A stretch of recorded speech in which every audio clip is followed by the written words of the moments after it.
Aasta 2050 kõikjal Läänemeres vohab sinivetikas ja suplemine meeleohtlik. Magistritöö ajendiks oli inimkonna suur mõju Läänemerele ning sellest tingituna põhisadru kasvukohtade hävinemine.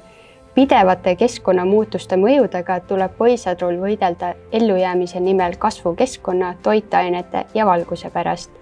Põhisadru täieliku hävinemise korral väheneb Läänemere mereelukate arvukus drastiliselt, praegune ökosüsteem kukub kokku ning pole pruunvetikat, mis seoks efektiivselt atmosfäärist CO2.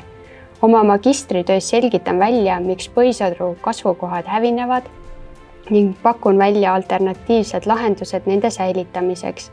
Kokku on 3 erinevat lahendust, kus 2 on mõeldud veekeskkonda ning 1 maismaale.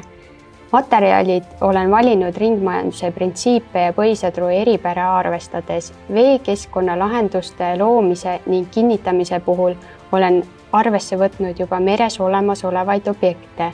Maismaa lahendus ettekasvatussüsteemina tagab põhisadru kasvamiseks vajalikud tingimused siis, kui Läänemerel vohab sinivetikas. Suurimaks eeliseks on põhisadru kasvatamine seal, kus tavatingimustes ei oleks see võimalik. Lisaks aitab põhisadru sealsetes piirkondades vähendada eutrofeerumist, puhastades vett ning tootes hapnikku.